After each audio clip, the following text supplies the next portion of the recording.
Who that family? Check out the Pro Shop. That's right, the Pro Shop is the platform store where you can go and buy all the latest merch to support the platform. Available at the Pro Shops, we have dozens of hundreds of products available for you and your family. Unisex tees for men and women, hoodies and sweatshirts, tank tops, kids and baby items, long sleeve tees, mugs, pillows, wall art, bath bedding, face masks, phone cases, stickers, bags, fanny packs, socks, hats, and many other items. Please feel free to check out the Pro Shops. The link is in the description section below. And remember, it helps the platform continue to grow. Check out the Pro Shop and who that too.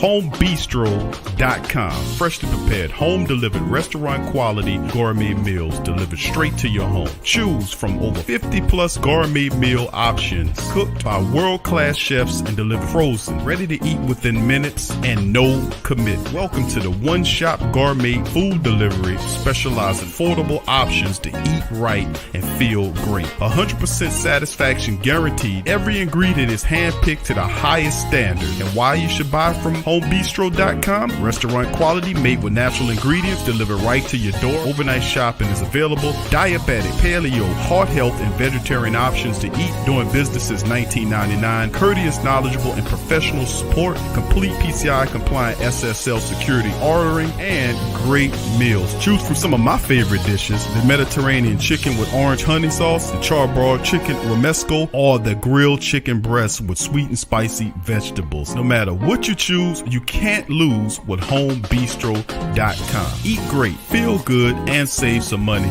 with HomeBistro.com. Hit the link in the description section below for more information.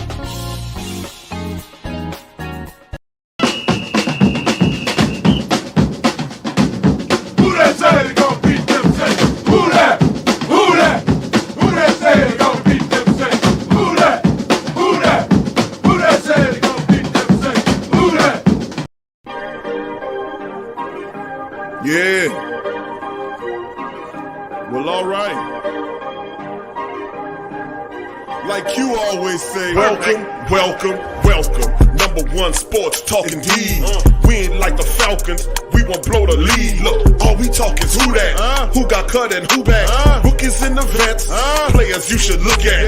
It's the sports coma, you don't wanna miss it. Got the pre-game party, post-game statistics. Get a visit from Sway, maybe DC or 5. It's the hottest thing smoking, Big Q and the guys. Go to YouTube Live, make sure you subscribe. Interviews inside the Saints locker room high. Talk to Drew, Jordan, Zach, Peyton, New Orleans, who that nation. Best believe when I say we bleed gold and black. Ain't a miracle or rivalry could ever hold us back. No, Beastquake, Bounty Gate, let the truth be told. It's the sports coma, all we know is say Super Bowl. Yeah. You're listening to the Sports Coma with Big Q and the guys on the PRO Media Network. Who there to the black and gold family? What's happening? What's going on? Welcome to another installment. TSC, we're in the building. What's happening, family? Much love to the great Saint Tank. We in this thing. Much love, family. Appreciate y'all chiming in for another happy and exciting and entertaining episode of the Coma. What's happening, fam? I salute the great Saint Tank and the entire Who Dat Nation, baby. We in the building. What's happening to you? Much love to the family. Hope y'all having a terrific Monday. It was real beautiful outside. Hope y'all enjoyed some of that great and beautiful weather. Much love to the family members in this thing. We up in here. And like I always been saying for a while now, welcome, welcome, welcome. You're now rocking with the Sports Coma with Big Q and the guys, where we have intense, entertaining, educating, and enlightening sport talk from your favorite sports family. I'm Big Q, the host, and you're the great Saint Tank. The best of the black and gold nation is well represented. So hit the like button, hit the subscribe button, hit the bell, just punch the hell out of all the buttons and light them up. Much love to the great Saint Tank. We in the building. Much love, fam. Good to see y'all in the chat.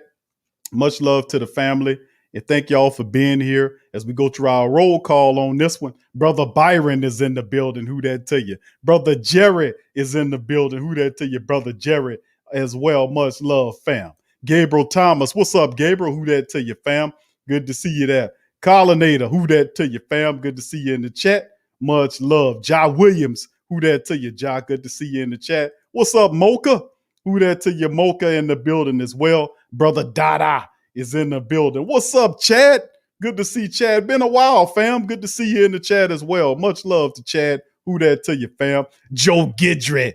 What's up, Joe? Big ups to you. Who that to you, brother? Much love to Joe and his fam. What's up, Collinator, man? Big ups to my man, Collinator in the building as well. What's up, Brother D? Brother D, it's a good day, man. Brother Derek is in the building. It must be a fantastic Monday because Derek is in the building. Much love to my brother Derek L. Much love, brother. Good to see you in the building as well. What's up, Tech Saint? Much love to my friend Tech Saint chilling out there in Texas, representing the Black and Gold Nation, baby. We in this thing. Much love. All right, who else we got? Kai the Great. What's up, Kai? Much love to Kai in the building as well. Big ups, fam. What's going on? What's good with you? What's up, Daniel? Who that to you? Daniel says Kellen Mond is the steal of the draft. Saints should get him. Now listen, Daniel, I like your comment, fam. The only thing I have a problem with, and I've made it on this, is Kellen Mond could play football, man.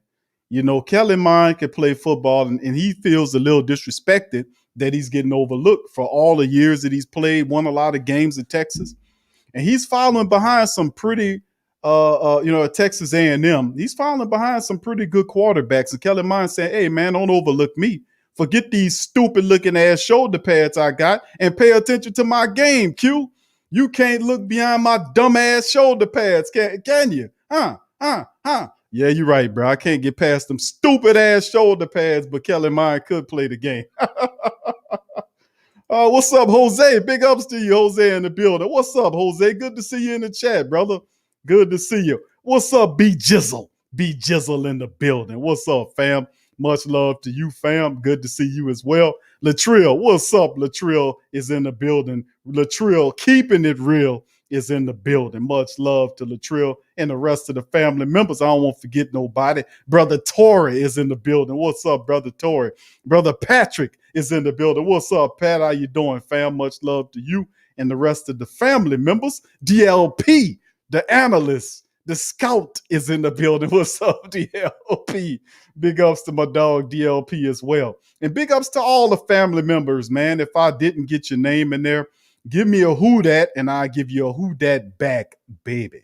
Big ups to the family members. Thank y'all for joining me on this show. And of course, family, you know, this is going to be mock draft number 3. This one's called TSC New Orleans Saints mock draft number 3. We mock draft happy. In this joint, 3 mock drafts in, and we're gonna run them until a big day comes when we see big days, over a series of days we'll see. So we're gonna get into it. What's up, fam? Good to see y'all in the chat as well. What's up, Brett? Big ups to Brett in the building as well. Good to see Brett chiming in. Much love, Brett. Appreciate you joining in the building as well. And like I said, fam, if I didn't give you a shout out, give me a shout out back. I know Daniel is a smart dude, man. Daniel says Ellinger would fit in our system like Breeze. How about that? Daniel's a smart dude, man, because we've been saying that about Ellinger, man. I've been saying that. People don't hear me. They ain't hear me last year when I was talking about Jalen Hurts and what he's going to do in the league. And Hurts came in the league, what was he, a 3rd or 4th round selection last year for Philly? Philly got rid of the starting quarterback, Wentz. The owner told the new coach there, listen, this is the quarterback, build a damn team around him. So, yeah, man, listen, sometimes you're right, sometimes you're not. But listen, Jalen Hurts is going to win a lot of games for Philadelphia, let me tell you something. But I like Ellinger a lot, man. Studied the film, would put Ellinger on the map. I told the family members this about Sam Ellinger, out of University of Texas. What put him on the map with me was the game against Joe Burrow that he put up. When him and Joey B went at it 2 years ago when Texas and LSU hooked up in Texas. and Joey B was dueling. I was like, who the hell is this Ellinger dude? He was dueling with Joey B in that game, and he had a lot of good games since then. And he's a very talented quarterback, man. Just a lot of people don't like the kid, but I like Ellinger. I think he's going to be a good player. All right, thank you for that, Daniel. DLP said Kelly Mine is a good player. People are showing him no love. Kelly Mine could play, bro. I watched Kelly Mine beat the LSU Tigers. I seen him win many games, especially this past season, and they're not respecting Kelly Mine, and that's not a good thing. But he would definitely be an asset. You got some things you got to clean up with Kelly Mine, but he's a willing subject. He's in a guy who can throw. He got a good arm. He's got to work a little bit on his accuracy, but he's a very. If you watch Kelly Mine play, and the coach talked to him, his eyes is dead on the coach, listening to the coach and sinking in the game. So he's very coachable, very likable, very intelligent player. And I like Kelly. It's just that stupid ass shoulder pads. I'm sorry. I can't get over them dumb ass shoulder pads. I don't know. I just like, man, what the hell wrong with your shoulder pads? Why they look so stupid? Come on, man. Get it together. What's up, Brother Donovan? What's up, fam? Big ups to Brother Donovan in the building as well. Much love, fam. Good to see you in the chat. All right, DLP said Trey Lance is a fan of Peyton and say, oh, yeah, he's going to be long gone, becone. I don't think he gets outside of the top 10. And if he does, he won't make it past 15 unless they have to go up and snatch him. He is something. I did watch the tape. A lot of people kind of backing off of him because of how many games he's played. But listen, the dude has an excellent skill set. They're comparing him to Patrick Mahomes, boys, because of how he delivers the ball, his athleticism. It's something to Lance. It's just I think somebody going to snatch him well before the Saints get to him. So we just have to watch how that goes. All right, big ups to the rest of the family members, man. Appreciate y'all being here. Please hit the like button. If you hadn't hit the like button, please subscribe. If you aren't a subscriber and you're checking out the Sports Coma, hit the hell out of the subscribe button and join the realest show covering the black and gold, the Sports Coma. We keep it real deal, Holyfield here, baby, for real. All right, once again, big ups to Brother Donovan, Brother Dada, Brother Torrey, DLP, and all the family members. Thank y'all for being here. JT, much love to my boy JT as well. Peace and blessings to you as well. Patrice, big ups to you as well. Good to see you in there, Mr. Robbins. Much love to you, fam. Appreciate you stopping by as well. And Chad says I'm undereducated on this draft. I'm usually doing all the film study, but I'm close this year.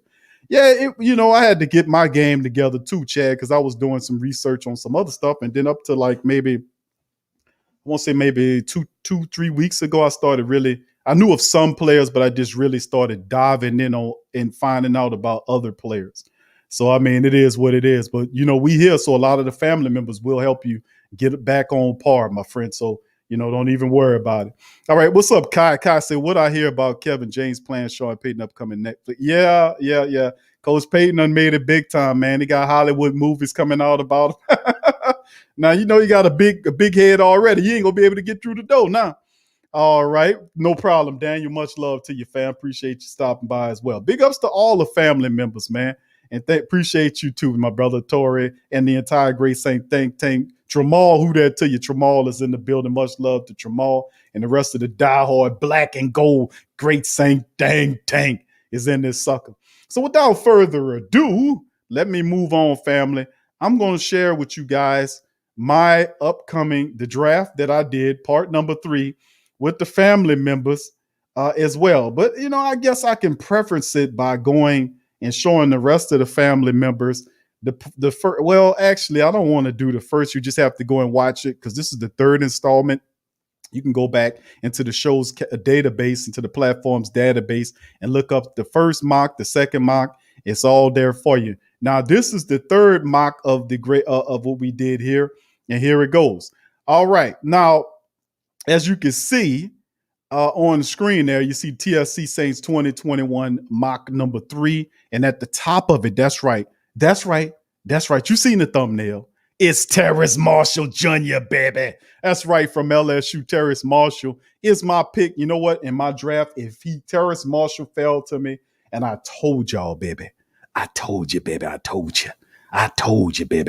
that if Terrace Marshall fall to me, baby, in the draft, baby, or him or ETN, baby, I'm taking him, baby. You heard me, baby. I told you, baby. I told you, baby.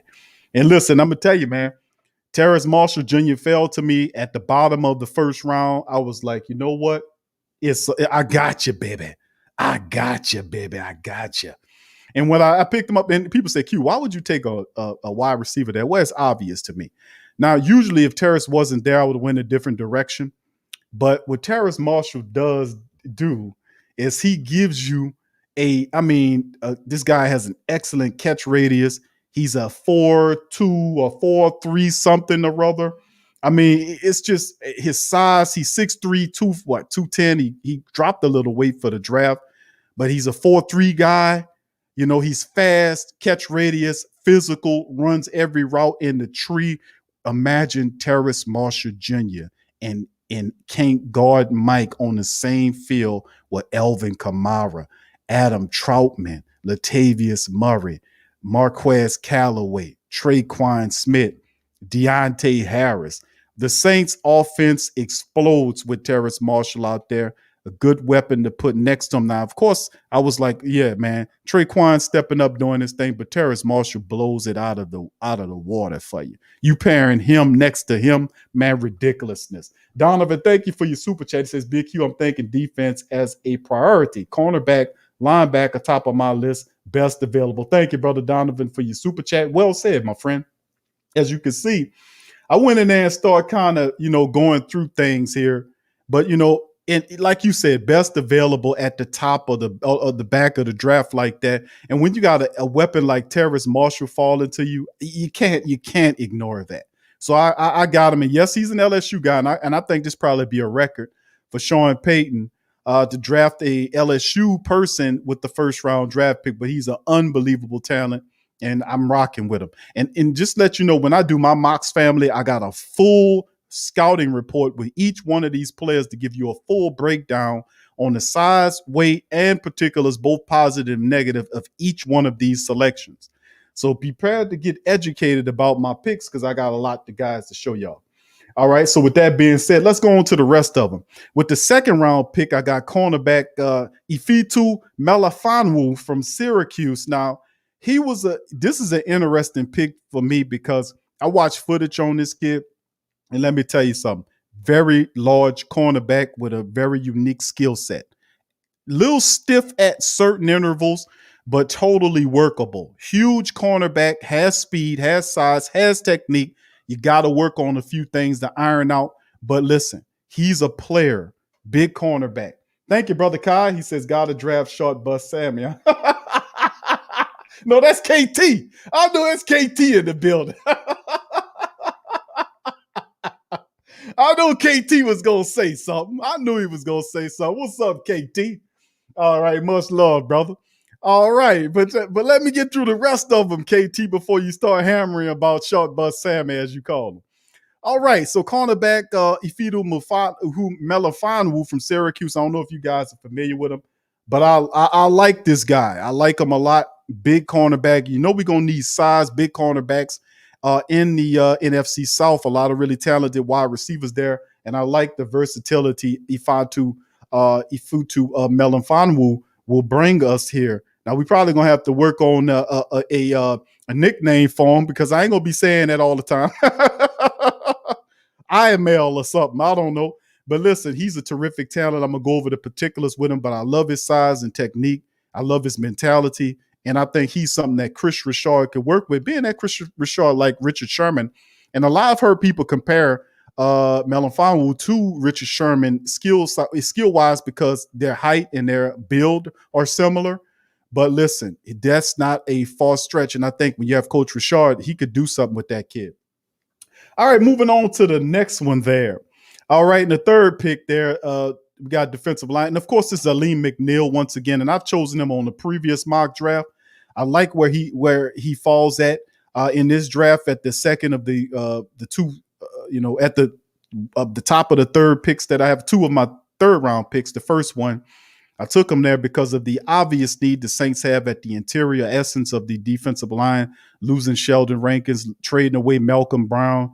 And of course, you have a bunch of unproven guys. And I loved King Tut. I like Malcolm Roach. I like Glasgow. But these are untested young players.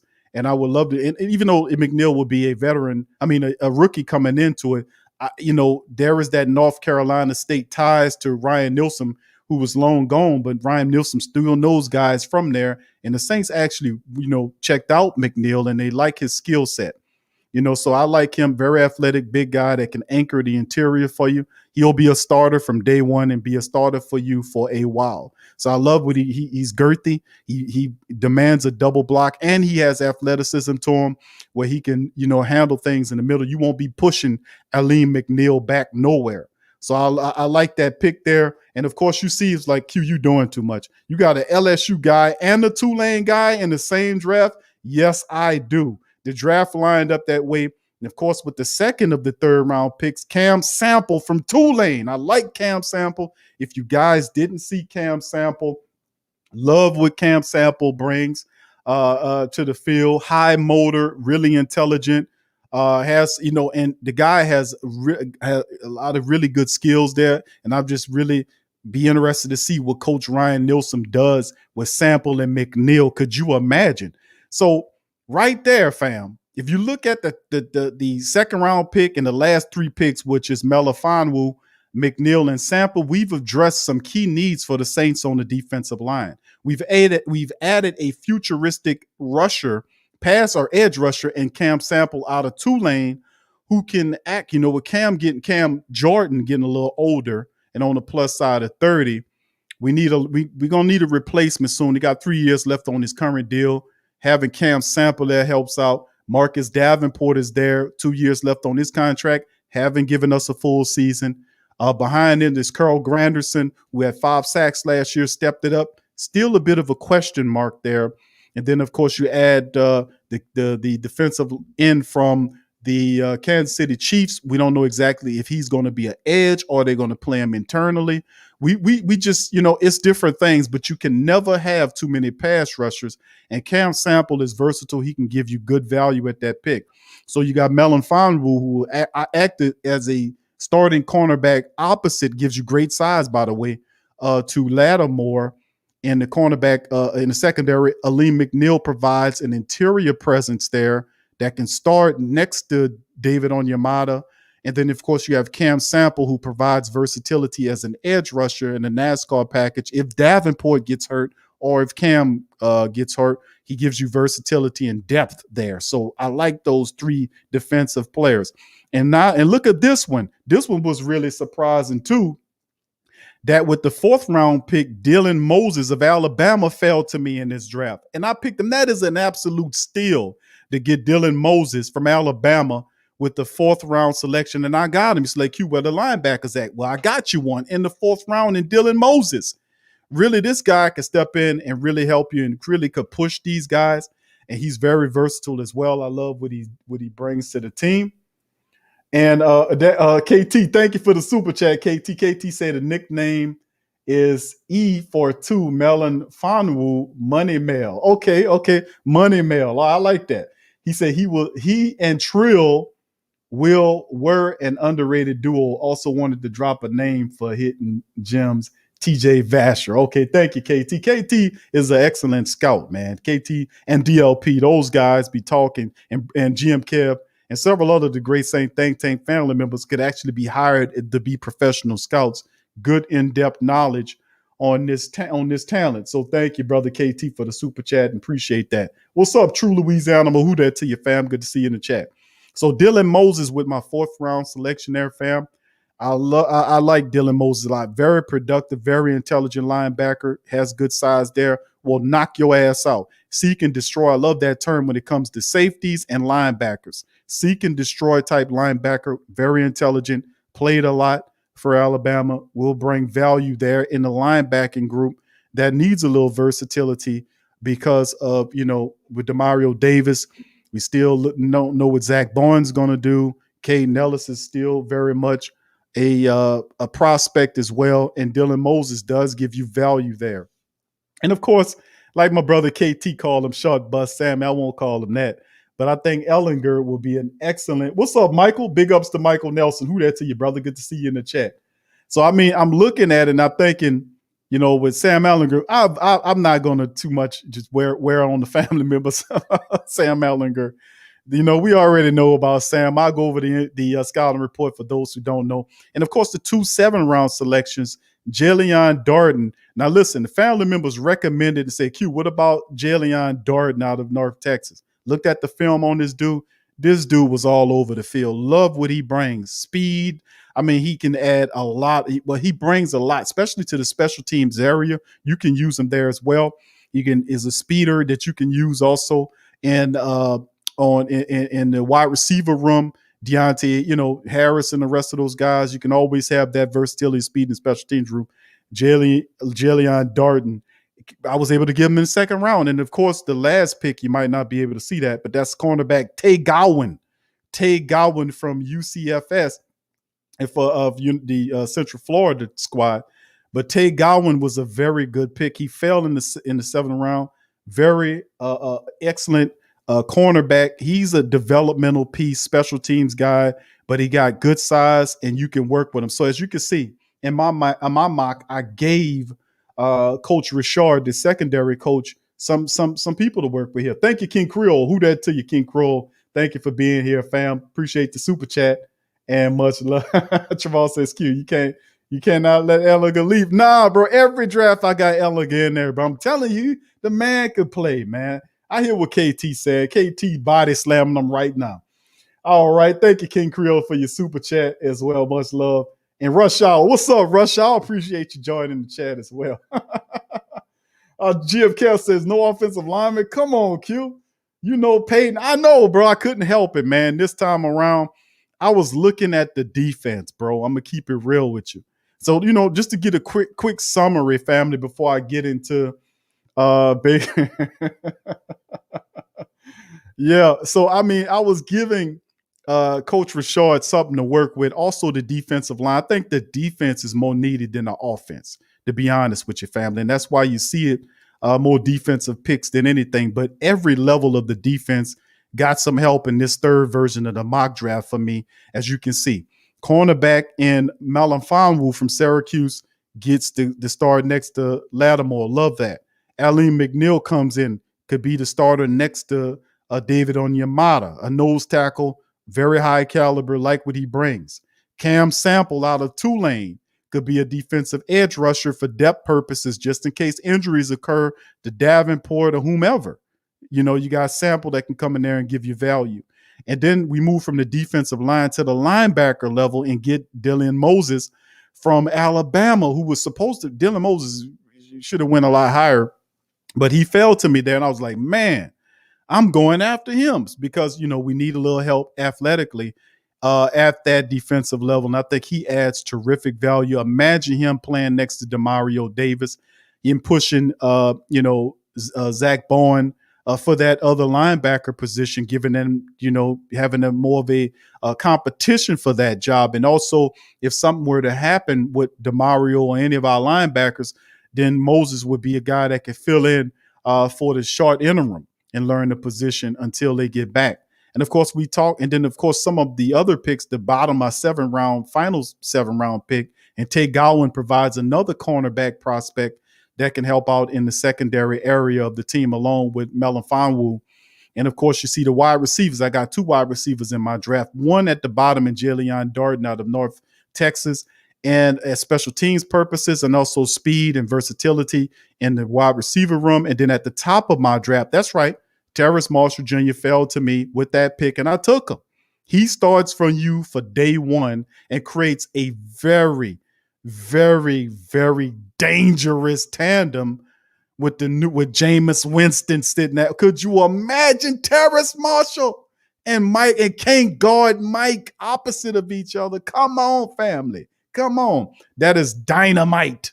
And then, of course, like the rest of the picks I've had, Sam Ehlinger is a prospect quarterback, I think, that you can, groom over time. But I would love this if Drew was still there and they made this pick. So, Ehlinger came out this year. But remember, he's a protege of Drew Brees. A lot of people don't realize that.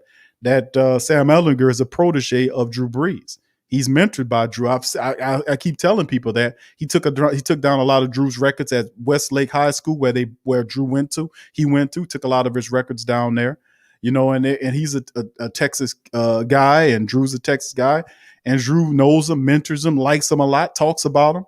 And I'm telling you, Ellinger is in a lot of people's ears, whether or not Coach Payton picks him. I know he likes Book from Notre Dame. I know there was some words on the street about Kellen Mond. It was, the Ramsey, the other quarterback, and all this kind of old stuff. Jamie, the quarterback from Missouri. I know there's different guys out there. But listen, no official thing connecting Ellinger and the Saints, which is very strange because I know they know about him. But they're not going to just tell us. Maybe they're trying to keep him a secret, perhaps. But anyway, that's my draft family right there. And what I'm going to do next, I'm going to share the screen with the family members so that we can then get into the portion where I show the family members, exactly, what these prospects are looking like. So, of course, my first pick was Terrace Marshall Jr. And a lot of people know what Terrace Marshall represents, man, and how good this kid is. Out of Bossier City, as they call it, Dozier City. As you can see right there that he's 6'3". They got him at 205. When he was playing with LSU, that kid was up to 220. So he went and worked his ass off, dropped the weight, and I expect him to probably pick up maybe 5 pounds and get back up to like 210, 215 or 6'3", 210, somewhere around up in there. If he did that, man, he ran a spectacular time at the pro day for LSU, got him, Racy McMath, and all those guys on pace. And just to familiarize you guys with this guy, big, fast, and talented, has the ingredients to become a solid starter in the league, but has some questions to answer with the departure of Justin Jefferson and Chase opting out. He got more targets. He could have had more in receptions, but he opted out with several games left in the season. He kind of gave up on the season. But if you look at his strengths, he's saying that expect to be a big-time tester, which he was. A good height, weight, and speed combination for a guy this size. He averaged over 104.4 yards per game in 2020. Just think about that for a second. 104.4 per game he did. Playmaker who averaged a touchdown every 4 catches over the last 2 years. He gets open, he gets behind you, you won't catch him. Great size. Catch radiuses, goes up, gets the tough balls, all of that. And then when he uses his arms to get away, very strong, and can turn the burners over when he gets ahead of you, you ain't going to catch him. Can play inside, outside, wherever you need him to play. He was, when we had Jefferson and Chase operating, he was a third wide receiver. He still caught 40-plus catches with those guys. This past year, he had 40-something-plus catches. Could have had a lot more if he hadn't opted out. But it's just going to show you that he has star potential. Playmaker who averaged a touchdown every 4 catches. That's ridiculous. Size to bang on undersized corners down the field. And physical. Strides and separates on go routes. Quality ball tracker with second gear to chase it down. Foot quickness is a plus for being a tall wideout. Consistently gains ground on coverage on inside routes. Can run every route in the tree. Very intelligent. Has experience outside as a big slot in LSU's offense. He played there, then played in the slot, played outside. He can do it all. Has experience outside as a big slot, very wide catch radius, able to rescue throws way outside of his frame, long arms, strong, runs with decent toughness after the catch, uses his arms, stops and moves, stops and goes, uses arms. He's tough to bring down at times, so he gets good yak. Weaknesses appears to lack focus and integrity. In 2020, he opted out because LSU was having a pathetic season. The C-19 was happening. I wish he would have carried through and finished. But hey, it's no knock on him, in my opinion. Excellent time speed, but doesn't always play fast. That is partly true. If you watch some of the film, sometimes he doesn't, but I think that's correctable. Too content in allowing press corner to attack his release, which can be taught because remember, one of the best guys at getting cornerbacks off of him is Mike Thomas, that he'll play next to if this scenario plays out. Remember, Mike Thomas is violent at getting cornerbacks' hands off of him. If you watch the footage, and then he's probably one of the best that I've ever seen do that for the Saints. He's violent. What he does is if you put your goddamn hand on Mike's arm and he will grab your arm with his big ass hands and violently release you And listen, he does it all in one seamless motion. He gets you off of him in one seamless motion to get into his route. So it's not like he's stopping, it's broken, or you know what I'm saying? It's all one fluid motion. And I think that Terrence can learn that from Mike Thomas. Fails to crank up quality route fakes to tilt cornerbacks off balance, has focus drops in 2020, can be worked on. Step slow to get hand. All that's workable stuff. No special team experience. He ain't gonna be playing on those special teams. Needs to do a better job of finishing his routes. He does a pretty decent job. A lot of stuff, a few wrinkles there could be ironed out. But listen, Terrence Marshall Jr. is a first round talent. He fell to me at the bottom of the draft. You get this damn kid if he falls to you. This guy here is a freaking star and would electrify the Saints offense. You talking about vertical game with 2 6'3" wide receivers, one guy named Mike, the other one Terrace. Are you kidding me? Then you'll satisfy all the LSU people say, why don't the Saints take a guy in the first round? Well, Terrace Marshall will add great value there. Okay, let's move on to the next one there. Okay, here he is. I Mafulunu. I Fidu Melafunwu. I mail a Melly Money or Money Mail. Let's just say that. This is Money Mail right here out of the University of Syracuse. Look how big he is. He's 6'3", 205. He got 32-inch arms. And as you can see, big physical wide receiver. Y'all need to go look at the tape on this dude if you've never seen him before, how he plays. Love his mentality. And I've heard people compare him to Richard Sherman. And I can see some traits of it. His game is not exactly Richard Sherman's game. I think what I see from him at times, he plays like when Sherman came out, he plays faster than Sherman, in my opinion. If you go watch the tape of Sherman when he was coming out, it just looks like to me Melafonwu plays faster. But he's a big, talented wide receiver. Listen, man, I love this kid's tape, man. And they're comparing him to Tremaine Johnson. I think he can do better than that. But Money Mail has the size and toughness of a starting safety, but it's wrapped up in an elite package of traits that makes him a very intriguing press corner prospect. Tape can be a tale of two coverages. Length, strength, athleticism help him blink and smother targets underneath. When he's tighter, to receives off the snap. However, he allows excessive cushion from off man. That's all coachable. Can be fixed. He's physical, aggressive, stalker who ends the catch quickly as a tackler and should develop into a plus defender. He's a good tackler too. He needs to become more consistent, curious, and instinctive in coverage. Is coachable, has the potential to become a good starting press corner. What is his strengths? Elite traits with expectation of dynamic testing. Long body defender who can run. Ability to mirror early stages of the route from his back pedal. What I've seen from that, pretty decent back pedal, could work on it. A little stiff in the hips, but can be worked out. Lent to disrupt odds to the downfield speed, suffocates routes and catches opportunities underneath, has a good eye for the ball too. Angles to play the ball without interfering, knows how to play off corners, using his side. And what I really like about Melafonwu is that he does a really good job on the film that I've seen of using his size and playing wide receivers against the line, the out of bounds line.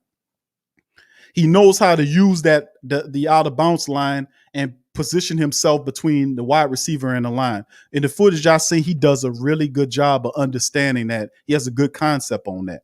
Punishing striker with aggressive mentality. He can hit too. He can hit.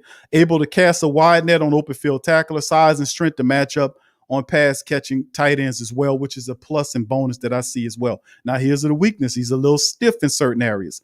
Don't slide feet to cut off and slow release. Workable. High, loose, and back pedal, slowing downhill trigger, change of direction to space is average, a little stiff in his hips, like I said. Allow way too much room from off coverages, coachable. Needs to play with better eye balance. All this stuff is coachable. A little tardy and get rid of the perimeter blockers, which sometimes he needs to get off of them guys. And I did see footage where he was kind of just peeking around, like he was just trying to maintain where he was to make a play on the ball tackler, as opposed to just throwing the goddamn guy away from him and going for him. You know what I'm saying? That's all teachable. Missed games due to injury in 2018 and 2019. But listen, the truth of the matter is this guy is a player. He provides for you the hitting mentality. He's a big physical cornerback. You need guys like this, intelligent too, very coachable. You need guys like this in your secondary, especially when you plan in the NFC South. We'll have these major, big, large wide receivers. This guy is 6'3". So I mean, and plus he can play, man. You got big sorry ass people like what's his name? We drafted him when Rob Ryan was here. Stanley Jean Baptiste, sorry ass. This kid could actually play what Stanley Jean Baptiste was absolutely garbage. He should never have went in the second round. That was totally ridiculous. But this kid, Melanfonwu, was excellent, man. And he will be a good cornerback for you in the secondary. Coach Richard could really work with this kid. Next up, Aleem McNeil. He's the third round pick I selected. Why? Because, and I've covered Aleem before. In previous mock drafts, we talked about the fact that he has the ability to clog up the interior defensive line. He brings that strength. You won't move him. He's not going back. It takes two guys to block him. He got a mean and nasty streak to him as well. I like him sometimes. Some of the tape I've seen, he actually got penetration into the backfield. He split. I actually seen him split blockers and made plays in the backfield. He does a good job of kind of holding up guys and looking around them to see if people. I mean, this dude is good. This dude is good. The only thing they could say bad about this man is they're going to talk about his short arms and all that. But that didn't stop him from making plays at North Carolina State. So I like Aleem McNeil. For those who know who Aleem McNeil, I've covered them before. He got it all, man. Very athletic, super strong. He's a nose tackle, true and through, but he does have athleticism to move around as well. It takes two guys to deal with this dude. He got a good eye, a good sense of, not only, trying to pass rush from the position, but also rush support. When people are trying to run, he keeps an eye on the ball, on the runner at times as well. I just like his game, man. I like his game. Let's move on to Cam Sample from Tulane. That's right, Q. I'm doing it, man. I got Terrace Marshall with the first round pick and Cam Sample later on the back end with the fourth round pick as well. And Cam Sample like this kid, man. How could you not like Cam Sample? You put the tape on him, seeing him running around, making plays, nonstop motor, very intelligent, infectious play, got a great mentality, having fun on the field. And look, they saying defensive tackle, which you've seen a little bit at the University of Tulane, but his real value is going to come as an edge rush because he can get off, he can get around on those edges, trust and believe. Going to his first All-American Athletic Conference accolades in 2020, teaming with Patrick Johnson, one of the best duos on the edge in the country. He had 52 tackles, 8.5 sacks, tackles for loss, with 5 sacks, 3 pass breakups, and 11 started. He started all 13 games for the Green Wave. In 2019, recording 44 tackles, 5.5 for a loss, with a sack and a half, and 4 pass breakups. He started 11 games in 2018. He had 4 sacks that year, so you can see his production is going up. And I just like this kid so much, man. He played multiple edge positions in both the odd and even fronts while at Tulane. Most scouts believe he has the power and frame to make the transition to defensive tackle. A short stepper with tightness, just wasn't able to convert enough pressures into sacks. But this is a guy that you can see him flashing it. You can see him putting it together. But imagine what Coach Ryan Nielsen could do with a guy like Cam Sample. Now let's get into the strengths. Potential to play a variety of spots in both odd and even fronts. Very versatile. Carries naturally thick frame with good play strength, plus length with big hands. Heavy-handed strike, lift and jostle opponents. Got good strength. And he got a series of moves too that he uses too, that if you watch, good anticipation and reaction. Eyes always looking, efficient, fluid as a pass rusher. They're saying he got basketball feet, but he is quite athletic. I'll give you that. Various rush plans, impressive repertoire of go-to moves. Like I said, he got different little rip moves, he got a good little repertoire. Varies rush plans, has impressive repertoire, stick and move mentality with his hands, consistent effort and production over the last 3 years, can physically batter weaker opponents, dominates. Now, let's look at his weaknesses. Skill rusher, lacks impressive closing bursts. He fires off, and at times I've seen some of his rush don't into nut, but his motor is always there. Like I said, a lot of the stuff I've seen from Cam Sample is coachable. Tight hips restrict change of direction. They're saying tightness in the hips. You got to get a little unstiff there. Allow blockers to close distance on him. Head ducker into first contact as run defender.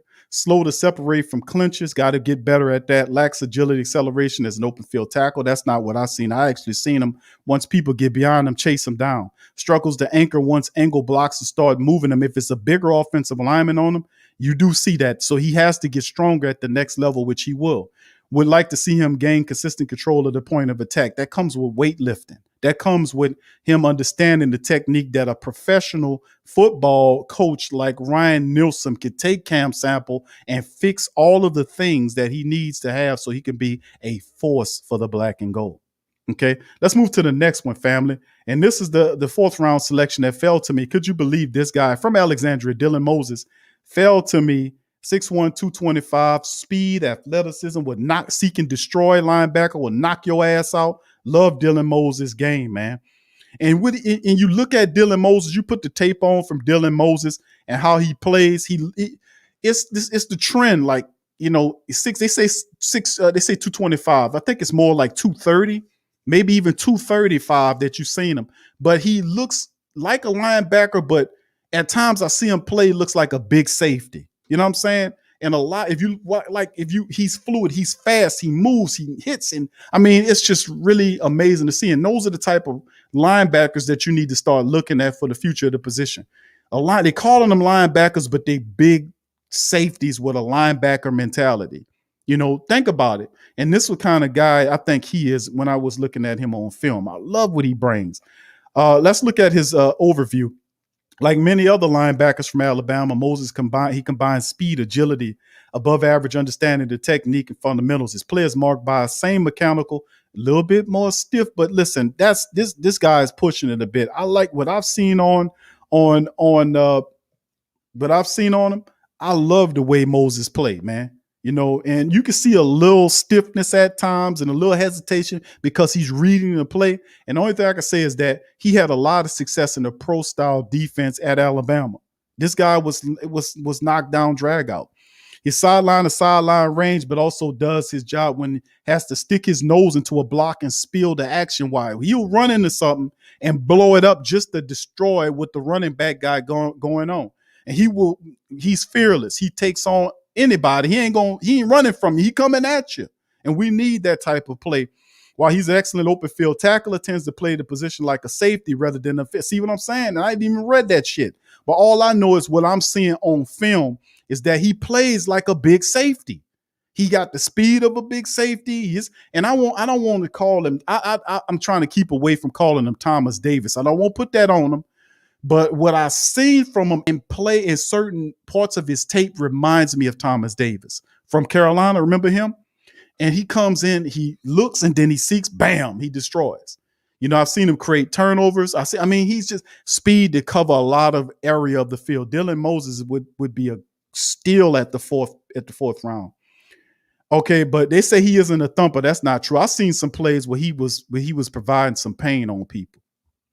Strengths: 5-star recruit, high in athleticism. Key reader who's quick to maneuver positioning. Knows where shortcuts are located when attacking zone runs.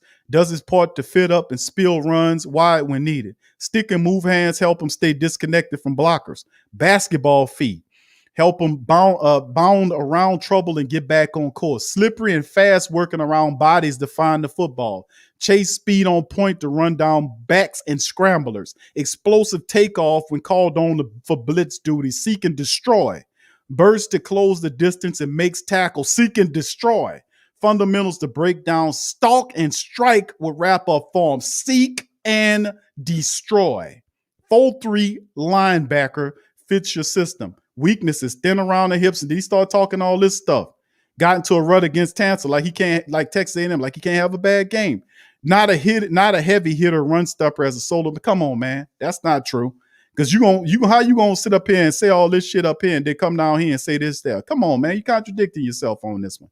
The footage that I seen on the man, seek and destroy, man. He coming for you. He recognize it. He going to the ball. He ain't hesitating. He come, and then when he gets you, he got you. You ain't going nowhere. He gonna wrap you up. Good tackler. Good open field tackler as well. They're saying lacks knockback power, and that's not. I've seen him knock back a couple of guys on film. So I don't know what film he watching, but not very deductive in reading plays on spot drops. Can be grabby when covering man. I mean, I did see him do that. You know, I seen him be a little grabby. And of course, they talk about the injury history in 27 and 2019, but is a force. Remember the name, Dylan Moses, 4th round pick. Man, this dude will be excellent for the Saints. Of course, here go my dog. KT calls him Shark Buzz Sammy, but listen, this dude here, man, and I won't spend a long time on him because a lot of the family members know. What's up, Ro? Big ups to Ro. Pelicans Nola, much love to you. True Louisiana, all the family. This is Sam Ehlinger to me, is you put the tape on and seriously, and I know KT's already got his mind made up. I can hear KT right now talking mess about the man. But for those who don't know Sam Ehlinger, put the tape on and watch him play, man. Watch him play. His mentor is Drew. His game is mirrored after Drew. And like I said, Coach Payton put me in this mindset when he said that he went back into last year's draft to draft that sorry ass quarterback from Mississippi State that wasn't worth the hill. You know what? Remember that guy? Well, he said, what was Purse doing? What was your reason for doing that? He's a clone of Taysom. And I was like, you know what? If we can draft clones of Taysom, we can draft clones of Drew. Well, this kid reminds me of Drew at the college level. We're not talking Hall of Fame Drew. That's not fair to say that he's Hall of Fame Drew. I'm not saying that, and you can commit me if I said that. But what I'm saying is, out of college, he gives you a very, very comparable tape on how he plays. He went to the same high school. He's been following Drew all up through his collegiate career, watching him. Drew mentors him, talks to him. He broke Drew's record. His game is very similar. But what's crazy about Ehlinger is his physicality. Rough, hard-nosed quarterback, guys blitzing at him, coming right at him. His eyes don't drop. He delivers the passes and takes hits and gets up and go down there and throw a goddamn touchdown on your ass. He has toughness. He will make like the Taysom stuff, like you see Taysom putting his shoulder down and running in the goal line to get the yard. He does that. He does that on film. He will lower his shoulder and take abuse at the goal line to get it. And I'm not saying that he is Taysom. Here, what I'm saying is he has the same physicality mindset as a Taysom, but he mirroring his game after Drew Brees, which makes perfect sense to me if you a guy like Coach Payton who likes Drew and Taysom. This guy is a prospect that you need to look at. Now he's a big, he's a bit. He don't have a big old arm. He ain't got the biggest arm in the world, and he's not the most accurate, but he has the potential, and he's made a lot of those throws at each level. But he has the it factor. He's a leader. He's a driver. He did at times had the gunslinger mentality where he tried to force balls where they didn't have no business, but he was trying to win the games. They call that playing hero ball. But Ehlinger is a dude. I've studied multiple films and tapes on this kid. He was on my radar 2 years ago when he went at Joe Burrow. And I was like, this kid, who is this guy? When he was dueling with Joe. And ever since then, I've been paying attention to him. Listen, this guy, despite what KT's saying, I know he out there talking, but despite what KT's saying, this is somebody you should look at if you're the black and gold. I'm just telling you. Every year I give you one. Last year was Hurt. This year's Ehlinger. Watch out for this kid. And of course, let's go to the next one. This is Jalen Darden from Houston, but he played for North Texas. And Darden, 5'8", 174. This guy is a absolute athlete. This guy is a speedster. He's tough. He plays with a mental anger. I mean, this kid's terrific, man. He's terrific, man. He's undersized, but he does so much for you. Let's dig into what Darden does. Diminutive wideout with blazing speed. That's an understatement. So fast, runs. They comparing him to Dre Archer. I don't know about that, but he can have an impact. But he plays mean, fluid, fast. You can so many different applications for him. Impact on both short and deep against most defense. Short and slight, which keep him off the board for some teams who use hard and firm size standards at every position. Forget all of that. This dude's a baller. That's the only reason why they got him falling as way as down as he is because he's 5'8". But if you're looking for a football player who will add versatility, speed, size, catching, toughness to your wide receiver room and special teams application, Darden is the man. Love his film. They're saying that can match the turbo and get top speed instantly.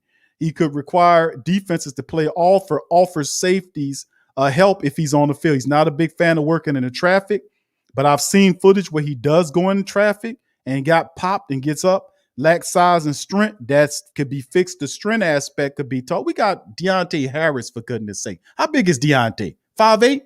I mean, this kid's 5'8", 5'9". I mean, what is his size? This kid's 5'8", an inch shorter. Come on, man.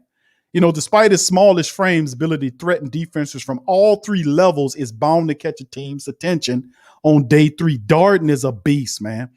Set a slew of all-time North Texas receiving records, 31 receiving touchdowns over the last 21 games. Think about that. Averaged 132 yards per game in 2020. Think about that. Let that marinate. Offers instant gadget package potential. Think about that for a second. Loose hips for tight cuts and breaks, turbo boosted acceleration and long speed. He gets ahead of you. You can mail it. You can call it a day. He can stem and slingshot past off-man coverage and easy separation, create nightmares for safeties in space. You got to watch out for him, especially if you slot him up, blazing right on through. Could you imagine Darden and Deontay Harris on the field at the same time? Are you kidding me? Has wiggle and juice to pile on yards after the catch. You know why? Because it's hard to bring him down because he's so elusive.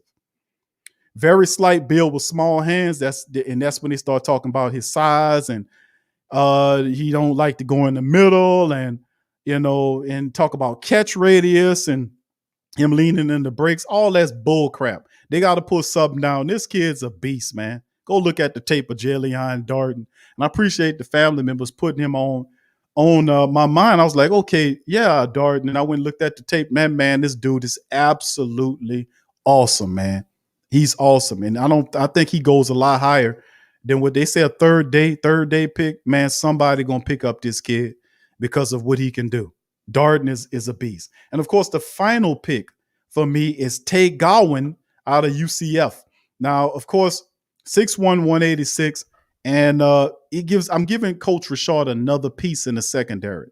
Now we give Melon Fanwu from Syracuse with the second round pick, the 6'3", 200-pound cornerback to start opposite your ladder daddy. And then I give you Tay Gowan, who does have versatility as well. Let's talk about it. Now, outside cornerback who struggled to stay connected to routes against speed, quality route runners, does a nice job of crowding underneath routes, has the length and ability or instincts to make receivers really work for it on contested catches. Gowan needs to get stronger, but also has good size and length to work with. Area of effectiveness will be limited at the next level. It might be he might need to be paired with defense, utilizing more of a cover 2 or cover 3 schemes. Coach Richard can help this kid out. Strengths: added 20 pounds to his frame since coming into college. Limited experience, but has ball production and background. He grabbed 6 interceptions while he was in junior college. Impressive use of the length to recover. Instinct timing at high point in the ball. Makes strong effort to aggressively crowd and disrupt catches underneath. Strong challenger of 50-50 balls, which means he's aggressive. Has skill slipping big blockers on the edge. His weakness are he had 1 year of starter experiences at the FBS level. Bumpy back pedal. He's kind of rough with his back pedal. Could be cleaned up. Below average transition into sprint, which means turning his hips and starting to run. He's a bit stiff there. Slow to gather and redirect weight downhill in coverage. That is correctable as well. Below average burst on the throw. I've seen that's a mixed bag, 50-50. Speed deficient when chasing vertical rabbits. Yeah, well, he's gonna struggle against the really speed demons like a Darden I just showed you. Doesn't find deep balls consistently because most of the film I watch, at times he's in a chase formation. The guy gets beyond him. He catches up, but while he's catching up, he gets right there and the guy makes the catch, as opposed to him being right on his back to jump up and make the play. So I've seen a 50-50 where he'll climb his back after the catch and then fight the guy's hands to make the catch difficult by even putting his hand on it and try to wrestle away or pulling his arms at the last minute. So I've seen a lot of goodness from him. And remember, this guy's a 7th-round selection for me at this time, which you're not going to find a perfect cornerback, a defensive back at that time frame in the 7th round, especially at the final pick. Needs to get stronger. So what I say about Tay Gowan is that he got good size. He can gain weight. He can pick up another 10 pounds or so, get up over that 200. And I can see him having value at the cornerback position. And even, he can be used in a slot. And I can either see he could possibly be one of the guys that you can kind of do a dual role with. Maybe you could teach him to play a little safety as well. Very intelligent kid. Very coachable as well. And like I said, these are mold. These are clay. This is clay for Coach Richard in the secondary to be able to build with these guys. So just to go over it again, Terrace Marshall Jr. was my first round selection from out of LSU. Pairing him with King guard Mike, he fell to me in that draft. I took him. What can I tell you?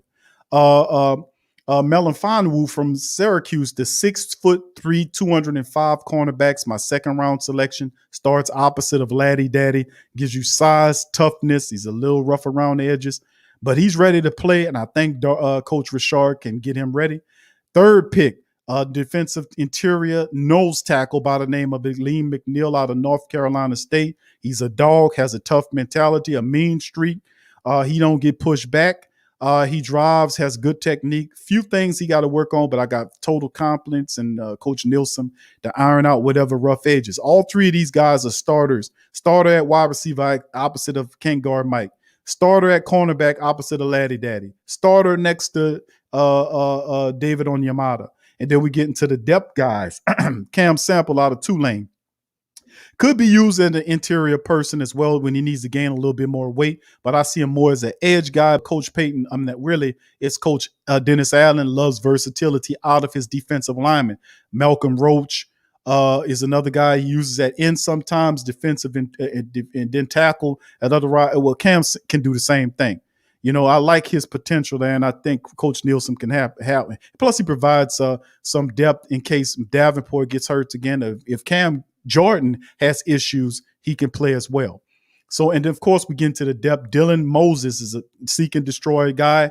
Big, 6'1", 230-ish, I'm saying for him. Safety, speed, seek and destroy linebacker covers a lot of area, would be a good value at the fourth pick, gives you a backup, or perhaps a guy that pushes Zach Bond for that starting linebacker position next to Demario Davis. And even if Mr. Moses doesn't beat out Zach Bond for that position, if Bond's the guy, he provides depth just in case Bond has issues, gets injured, or Demario gets hurt or something. He provides value there. You know, with Demario 3 years left on his contract, imagine Moses replaces him down the line. Could you imagine that? And of course, prospect and Sam Ellinger, who I like a lot to come on as a future prospect at the quarterback position. Wide receiver Jillian Darden out of North Texas, absolute speedster, plays with attitude at time, very elusive. If you watch him play, he has special teams applications. You can use him as a running back. Like, remember Deontay Harris? Just imagine what Coach Payton does with Deontay Harris. He can do the same things with Jillian Darden. He really can. Special teams applications as well. He's a beast, man. You can use him all over the field. And he's mean, too. He plays with like an attitude because people constantly disrespecting him because of his size. But listen, man, this kid could play, man. Give him a shot. Tay Godwin is the last of my draft. He's a cornerback there, a developmental cornerback, has size, and I can even see some of his game translated. He gains a few pounds, and you can see him take on a role similar to like a Chauncey Gardner-Johnson, where you can have him playing at the nickel position, and then you can even see him doing a little safety at times because he can tackle pretty well. But when you get to the bottom of the draft like this, these guys that you see are guys that are that are potential guys, or clay guys, as you would say. So with that being said, that's my damn draft. How about that? And I'm going to put the graphic on screen again for the Sports Coma mock so people can see it all over again. So that's the mock, fam. What's up, Quincy? Big ups to Quincy in the building as well. Appreciate you driving in. Space Ghost, what's up, Space Ghost? Big ups to the family members as well. And of course, the Saints going to have a ton of undrafted talent. After the draft is when we even shine even further. So Jim Kev wanted the offensive lineman. Guess what, Jim Kev? We'll find them in the undrafted market, or the college free agents that they're called, the guys that slip through the crack guys, or the undrafted college free agents. We'll see them. That's where we'll get more value on our offensive linemen. So there you go, Kev. Hope that helped makes you happy. So with that being said, fam, that's my mock draft. That's what's going on. And before I depart, I'm going to go into the chat and get a little response on some of the family members' thoughts on that. What's up, Brother Dedrick? Good to see you in the chat as well. Big ups to you. Brother Dedrick says, I think our first 3 picks should be defensive guys. If not 3, then at least our first 2 picks. Well, it would have been, Brother Dedrick. But, when you get a guy like, let me tell you something, when Terrace Marshall Jr. falls to you, in the draft, I'm not going to pass him up. I'm just going to keep it real. I'm not going to pass him up. If Terrace Marshall Jr. falls to me in the draft, I'm going to take him. I told the family members that.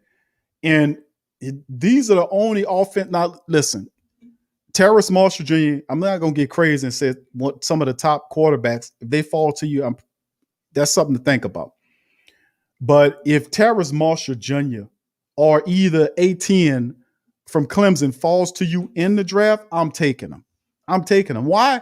Because A10 is like another Kamara, and Sean Payton's offense will drive defenses absolutely over the edge. Could you imagine 2 Alvin Kamaras Coach Payton got to play with that he can throw around? Oh, my goodness, could you imagine that? Those 2 dudes running around out there together. Could you imagine? And then, of course, Terrace Marshall's another dude that I like. I was like, listen, Terrace Marshall and King Guard Mike, are you kidding me? Are you kidding me?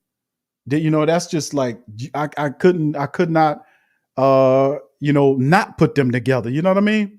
But yeah, but if you could see the rest of those picks, one after the other, the second, third, fourth, all those picks were all defensive picks that filled needs and I address every area of our defense that needs help. Our defensive line needs help interiorly speaking with the Malcolm Brown trade and so on and so forth. Matter of fact, let me put the graphic up so family members can see it once again. This is the off season. Now, this gives you good cause to take a look at it. So as you can see right there, the guys that we lost, Trey Hendrickson, Quan, who they said it could be helped, but what if Quan ain't healthy? You lost Sheldon Rankins, you lost Malcolm Brown, you lost some talent there, and we need to replenish those supplies. That's why I went like what I did in the draft, what I did with these guys, as you can see.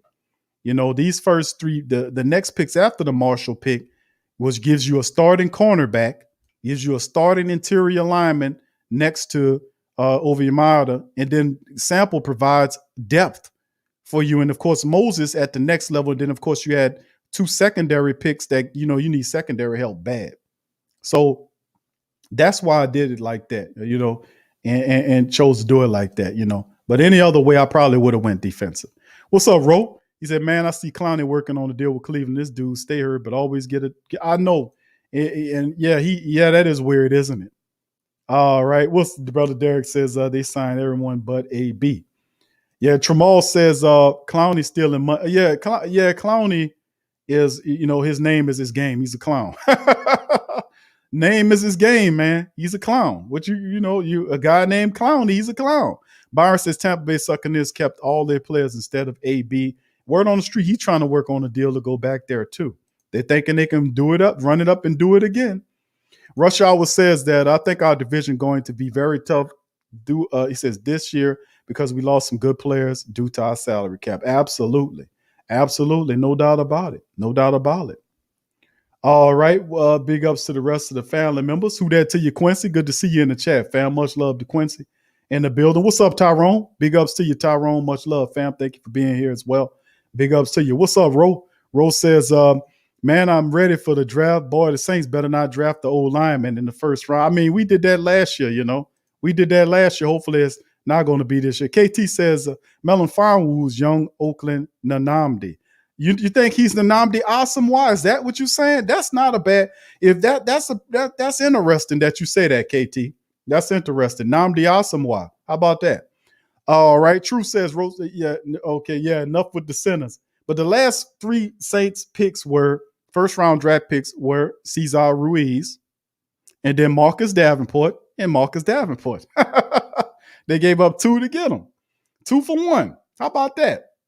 Jamal says, I feel Peyton will do something stupid. I don't think he does something stupid in the draft. I think Coach Peyton and them will have a very smart draft because of what's going on with the Saints team. The Saints have basically moved away from free agency and have put all their chips in the table on the draft. So I don't think that, they're going to be gambling and all this kind of stuff. I think they'll have matter of fact, the next 2 drafts are going to be very smart drafts for the Saints organization because they're 2 crucial drafts that'll help build the team for the next 5 years. And I don't think Sean Payton will be doing, something foolish in this draft, like take another, offensive lineman when you got something. I don't see that happening this year. Yeah. Rush Hour says me too, and I don't look, and he don't look at it. I mean, listen, you got to look at. That's what I'm saying. Terrence Marshall falls to you there. He's a first grade talent this year. Tulane and LSU guys, listen, they like Cam Sample. He's on the thing. I'm saying if Cam Sample's on the board in the 3rd or 4th round, Saints, I believe, will take him. I think Cam Sample gets taken. He'll be a Tulane drafted guy. And I think they got several players in the draft that could fall to Coach Payton and the Saints brass. Terrence Marshall, man, in my opinion, man, you can't pass him up. And I know Coach Payton looks beyond LSU people sometimes, but sometimes, some way, these guys are sitting up, especially 6'3" with everything he does, and then he just ran a 4.38, I think it was, and he's 6'3", and Coach Payton ain't licking his chops to put that weapon in his offense. Come on, Now he got to be looking at some point. Brandon, who that to you? Brandon, good to see you in the chat as well. True say, sound like I heard the name, but Houston Cougars before. The Darden kid is very, very good kid. Quincy says, I like Cox. Baron Browning, yeah, I had him in the prior mock draft. Nick Bolton's good. Javonte Williams, Etienne, Stevenson from Oakland. Yep. Them guys, a lot of those guys were gone. I wasn't looking at the running back per se. I think I did say Williams in there. I think Baron Browning was gone. And, of course, Jabril Cox was gone in the 2nd round. So when I picked, Baron Browning was in my previous mock draft. And I like him on tape. I really do. Rush Hour says, yep, we have money. It's going to be a fight. Derek says this year's undrafted free agent signing is going to be crucial for us. We're going to get a lot of good talent this year and next year. Watch. Pretty good.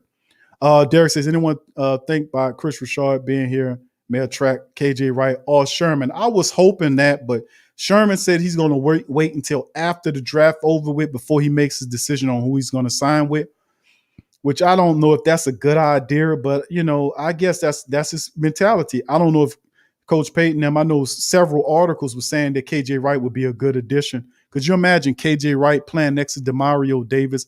That would be that pairing would be awesome. I think KJ Wright would be awesome. I don't know if they will pull the move on that. I don't know. I don't think so. KTC, I believe the Saints got overly dependent on undrafted free agents and draft poorly. That's true in previous mocks. I don't know if this year they do that, being that, they ain't have too much going on in free agency. We got to do it right this time, Sooner or later, you got to pay the piper. You got to do it right.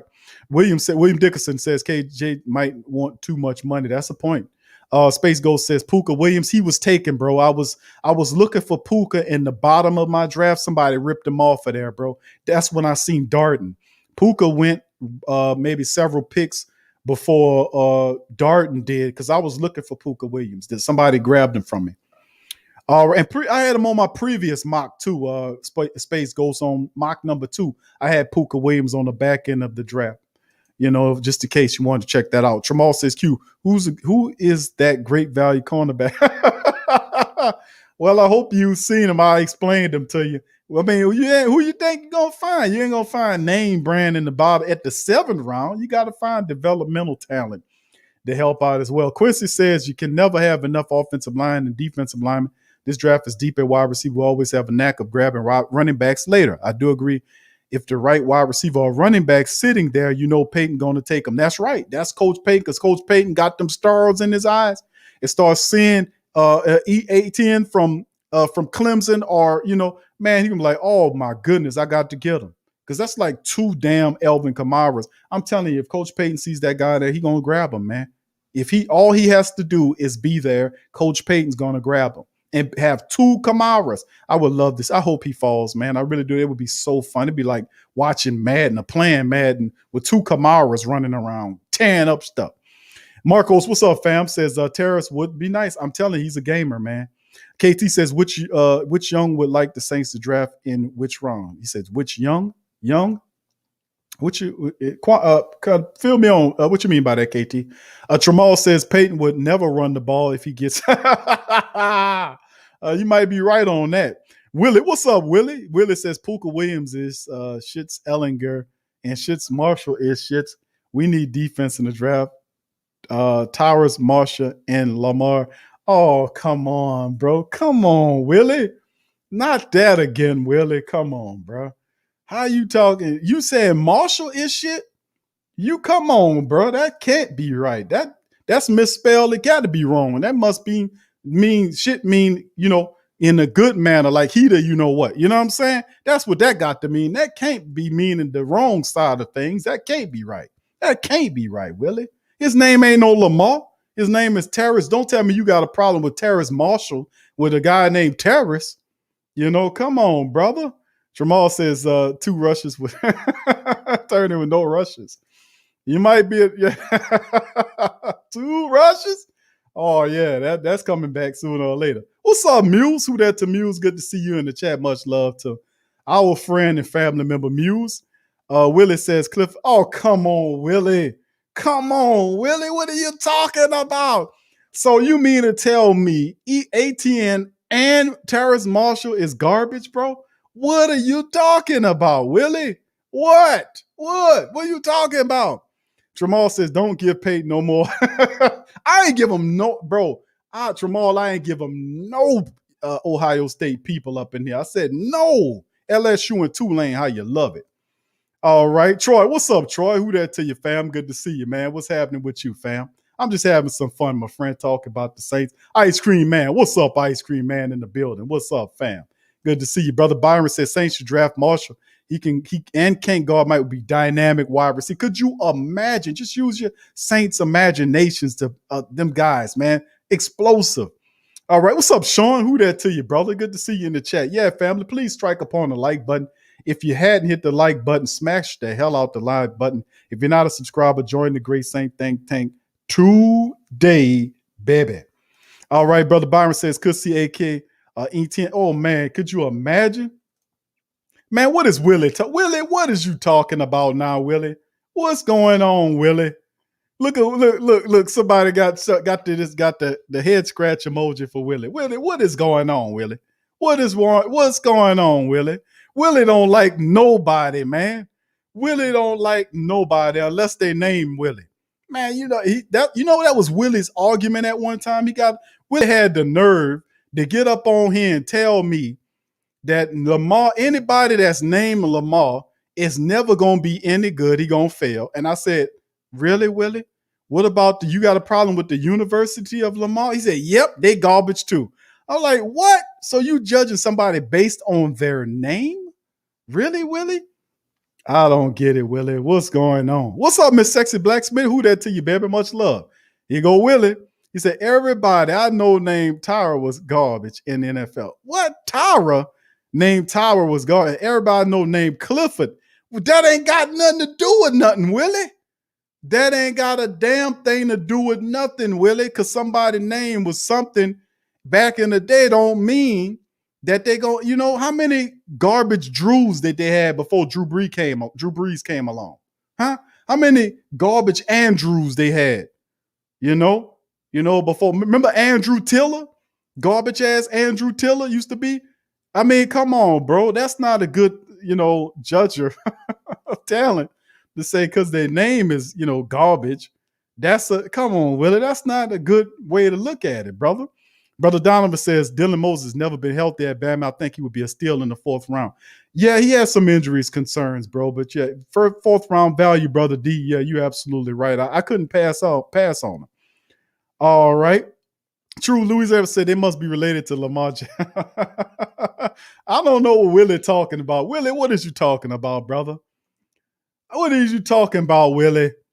He said Willie, his name is Travis Etienne or ATN.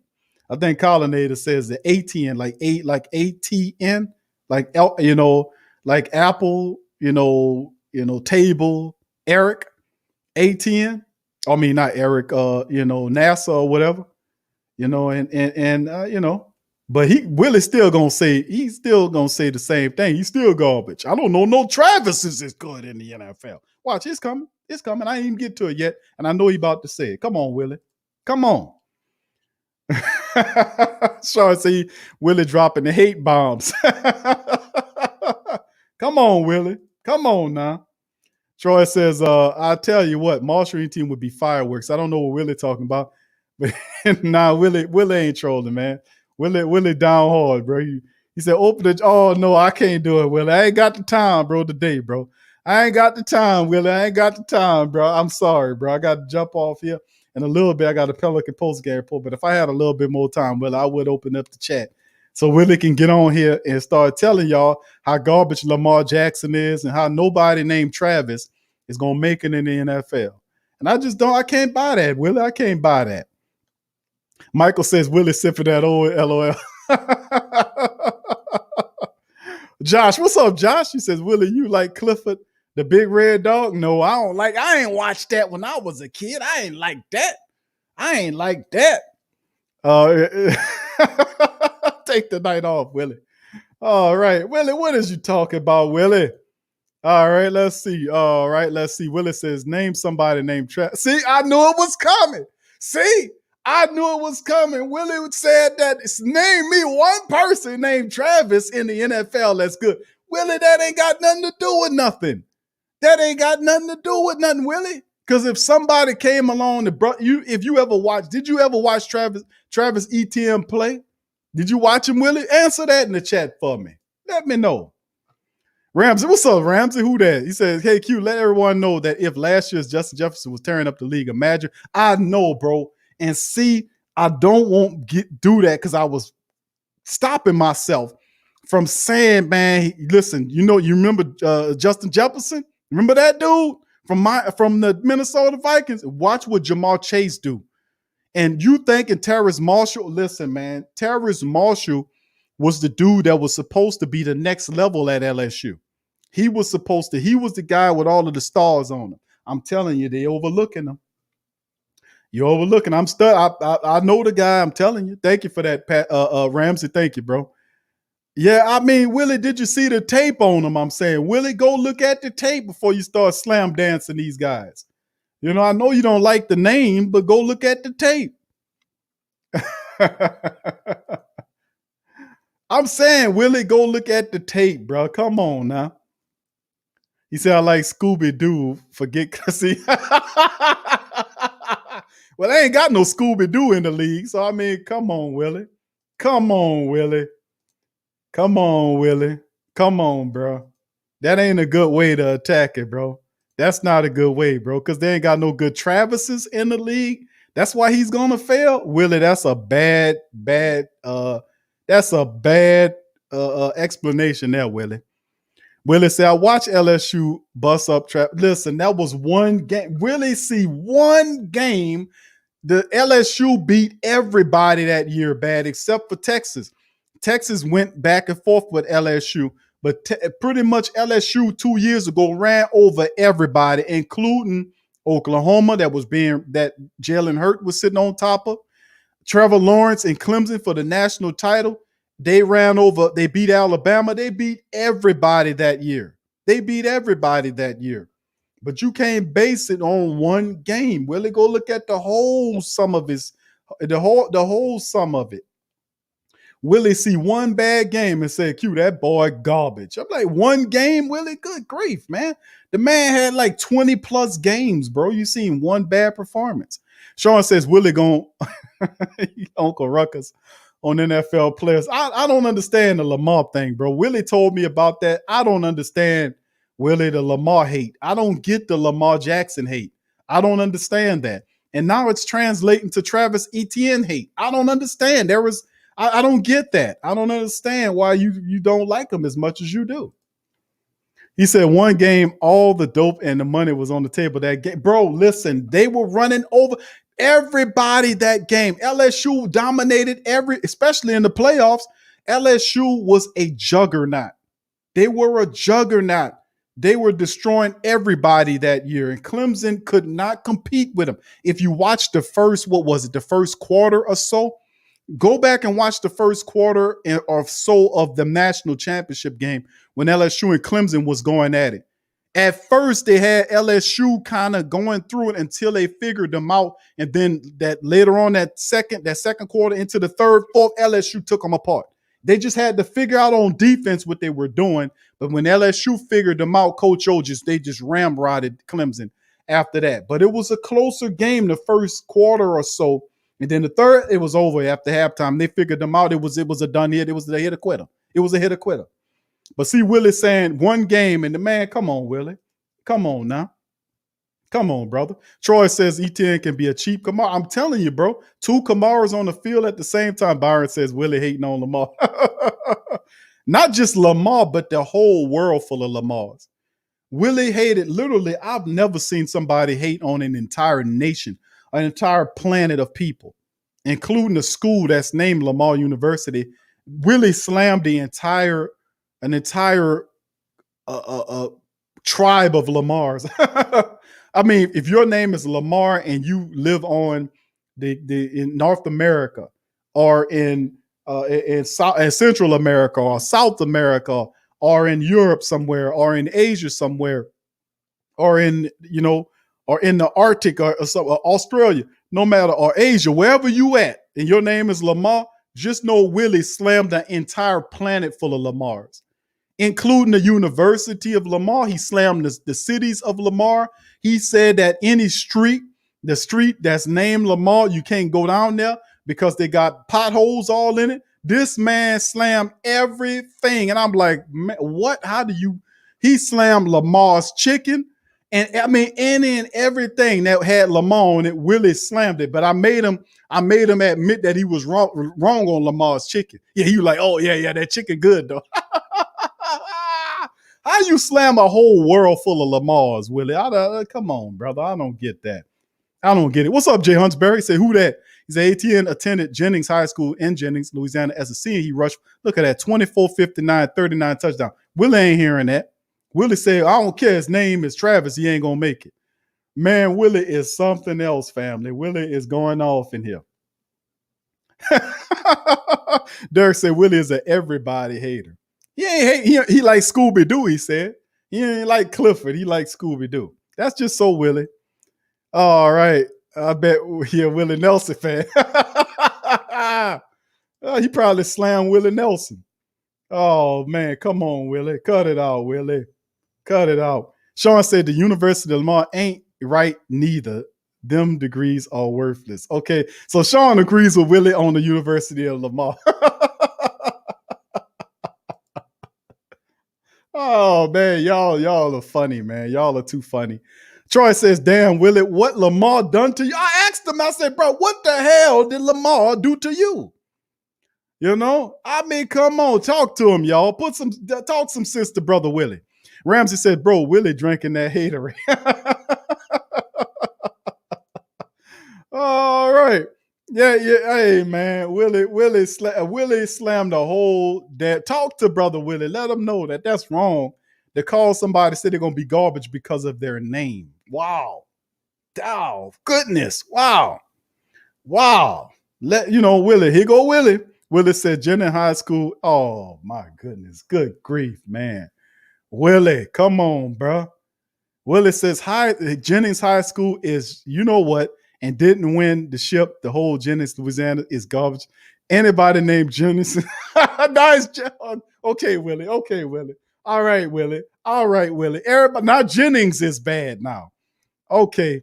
Oh, man, come on. Fly Trade social media. What's up, fam? Mackenzie's chicken, please. Oh, man, y'all bringing it back. Is there still a Mackenzie's chicken? Listen, y'all playing games.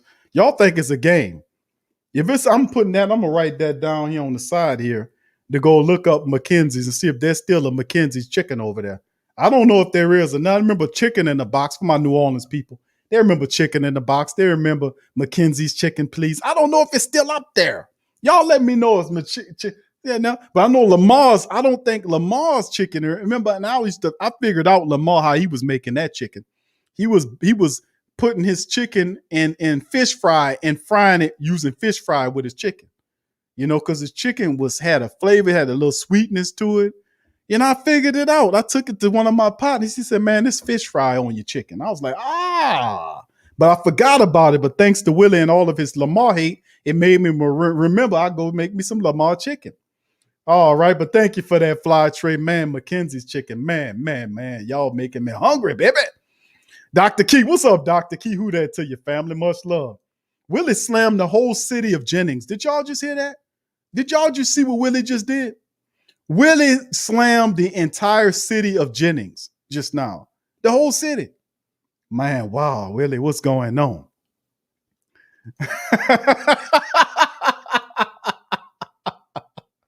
Hey, I'm that Willie. Dr. Key says, go to his office, brother. Willie, hit up Dr. Key. Dr. Key in the chat, he says, send them on. I'm sending them to you, Dr. Key. Willie, Dr. Key has got the key for the hateration, bro. Go to Dr. Key. He gonna help y'all, brother. He gonna remove the haterade, brother. He gonna help y'all. Jamal says Lamar Jackson must have stopped Willie. Oh man. Oh, come on. Y'all terrible. Mackenzie was, yeah, I know. Yeah, oh my goodness, Willie. Yeah, I know, brother. Man, come on with the buttermilk drops, man. I don't know, man. Y'all making me hungry, man, because we used to go over this. I ain't gonna think about it right now. Troy said, I think they still do. I'm gonna look it up, bro. I'm gonna look it up, man. I'm gonna look it up. All right, Daniel said, I love Jamin Davis from Kentucky. Yeah, I was watching film on him. Very interesting. You know what? He was there too. I just didn't pick him, bro. I seen him there. I just didn't get him. Jamal said, Mackenzie, okay, it's still there. All right, okay. All right.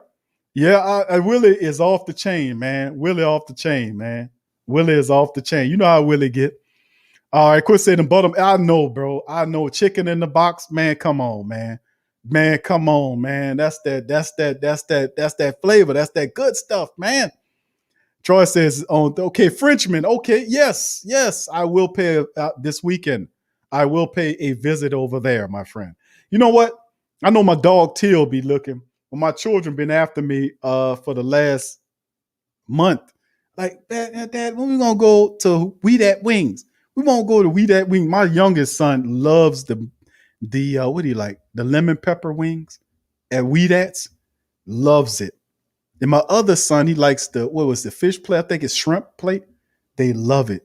Then I take my father over there. He gets what is that, barbecue or something like that? Man, listen. They love it, man. But I wanted to give I was going to go give Teal some play. And I was going to go give Master P got a burger joint over there. I was going to go give P some play. You know what I'm saying? Over there on the West Bank. I was going to give, it's called, what's P's joint called? Big Daddy Burgers or something like that? Something like that. I forgot what it's called. And then there was another place a friend of mine was telling me about that does what's it called, man? Oh man, I'm gonna have to think about it, but it's another place I won't put the family on game. When we have these food discussions again, I'll remind y'all. I won't throw y'all on game on. But yeah, they said he does. You know, I like turkey necks. I haven't had turkey necks in a while. My mother makes great turkey necks and potato salad and all that kind of stuff. So I ain't have turkey necks in a while. Since she made them, prior to that, I made them. I try to, steal off her recipe because she make them really good. But he was telling me this place makes it good and some other stuff, charred broiled oysters and a few other things. I'm sorry, I'm family. Obviously, y'all know I'm kind of hungry here. I'm talking about food here. Let me get away from that. Making everybody in the damn chat hungry. All right. Yeah, yep, Derek, yep, Paige and Dr. Key. The Saints should go when they got because everybody in the draft. Oh, come on, Willie. Oh, come on, Willie. Everybody in the draft is garbage now, Willie.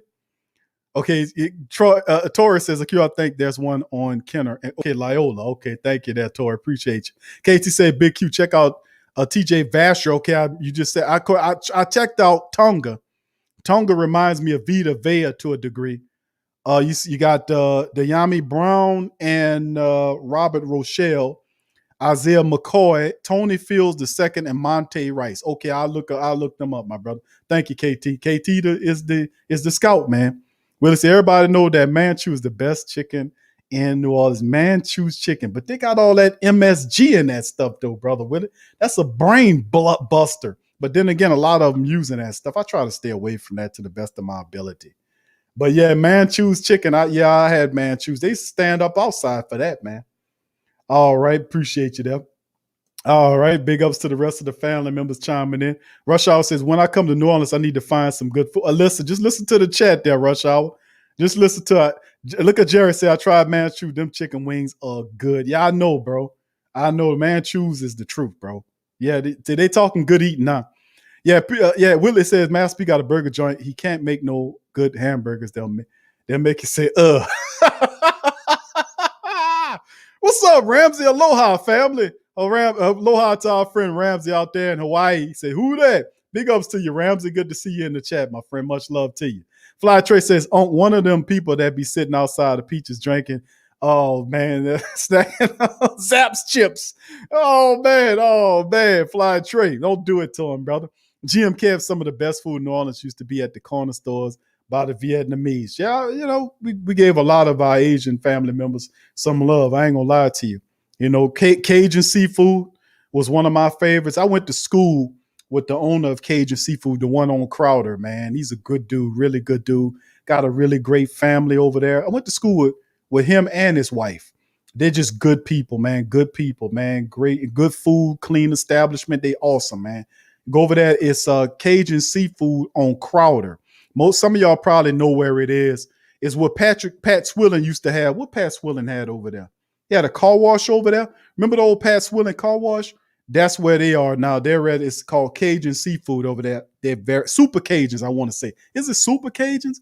I won't say Super Cajun. Anyway, it's one of them, but they terrific, man. Show them some love when y'all in the East. Yeah, I know, Muse. It's making me hungry too. I'm sorry. KT says, tell Willie the Google Cliff Branch should be in the Hall of Fame, 3-time Super Bowl champ. He just gonna call him garbage, KT. Thank you for the super chat, my brother. All right, Byron says should watch the draft since he said everybody. See, that just eliminated the hell out of Willie. He said everybody in picture me. Cut it out, Devin. What's up? Who that to you, fam?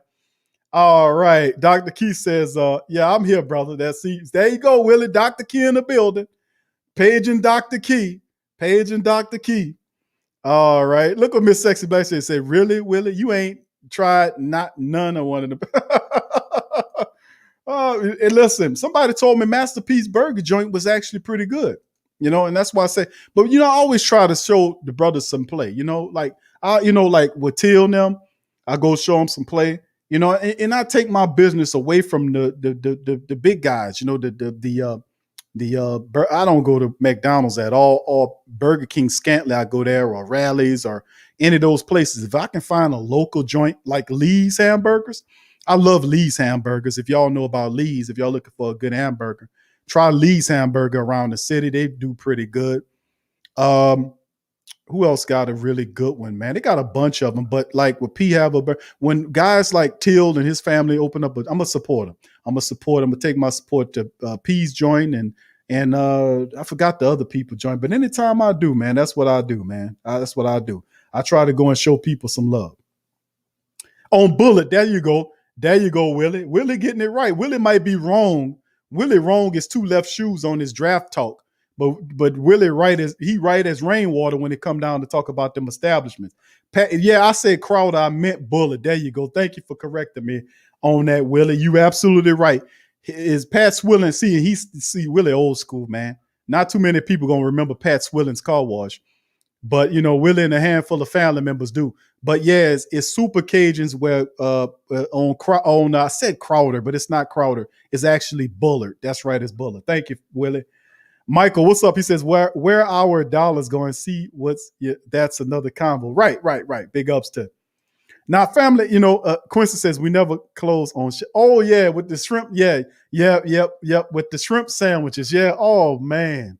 Shrimp po' boys. Yeah, we never close. Goodness great. Yeah, that's what I used to get for. That's so long ago, man. So long ago. Yeah. Yes, I do, Fly Trey. I do remember Reed Seafood. Reed Seafood had it going on for a while, man.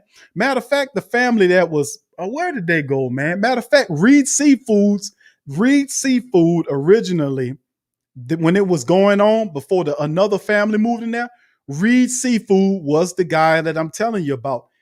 That's where he was originally before he moved out of that space and he moved to Bullard, and that's when he opened Super Cajuns. But that's the guy. He is the same guy that's and his food is off the chain, bro. So if you remember that, go over there to Bullard and show him some love. The same dude used to run that is over there at Bullard now. Like I said, went to school with him. Good dude, really good dude. Willis says, "Ken, hit me on Facebook." Oh, come on now. We turning into the Sports Coma love connection. What's up, True Hurts? Who that to you, fam? Now we the love connection. Now is that what's going on here? Willie went from hate to love just that fast. Come on, Willie. Willie went from hate to love just that goddamn fast. Come on, Willie. What's up, Revolt? Who there to my dog Revolt in the building as well? Yeah, right. Super Cajuns, Willie, on Bullet, man. All right.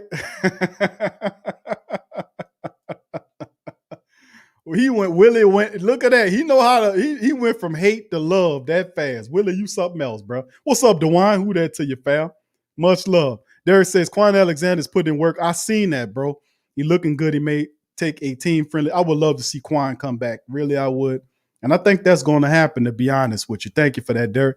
Yeah, Jen said the love boat. How about that? Willie went from hate to love. You see how fast that was?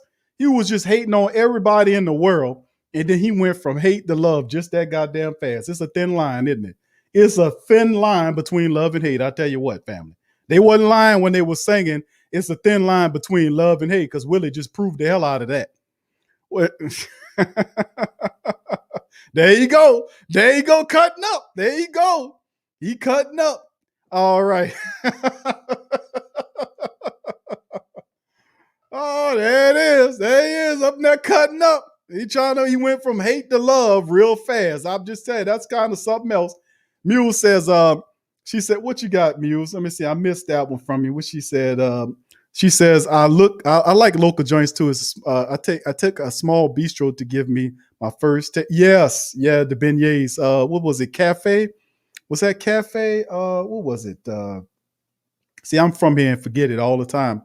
You know, it's so many ones, and I have beignets. It's been at least a year since I had the beignets. You know, it's been a while, man. Let me get up off this food talk, man. Y'all gonna have me spending all kind of money over here. All right, yeah, yep. But yeah, there's a thin line between love and hate, baby. And that's what Willie went from hate to love just that quick. King Creole says Willie wife must. I don't think Willie got no wife. I know, Miss Sexy Blacksmith. I know. Rush Hour say, Revolt, what it do? All right, giving the holler. Willie says, there he is. And on that note, I'm gonna have to dip out on that note. But listen, fam, I appreciate y'all, man. Much love to y'all. Thank y'all for being in the live stream today, man. I hope, there you go. Thank you, Michael. Cafe Du Monde. That just shows me, man, my mind. There's so many great eating establishments down here. It's terrific, man. Thank you for that. But, listen, fam, I'd like to thank all of you guys for joining in. Please feel free to hit the subscribe button. If you're not a subscriber, hit the like button. If you hadn't done so, please feel free to strike the like button. That helps out the platform. Please feel free to hit the bell. If you hadn't hit that, hit the bell as well. What's up, Kenny? Who that to you, brother? Good to see you in the chat as well. Big ups to you. And, like I said, family, if you want, tomorrow, we won't be with you tomorrow, family. Tomorrow is called our Patreon Tuesday. So if you guys want to join us for Patreon, feel free to go to patreon.com/the Pro Media. That's where patreon.com/Pro Media Network. What's up, Kicks Da Vinci says, what happened to Sean? What happened? What you mean, my brother? What you mean? Coach Payton? I don't think anything happened to Coach Payton, if that's who you're talking about.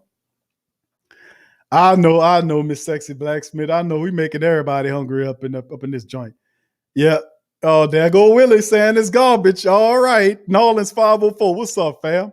I know, bro. Look, see, he got hot sausage on fresh. I know, bro. See that? You got to blame all. I don't know how we got all up in there. Was that me? I started all that? Did I start all that old food talk? I'm sorry, y'all. I'm sorry.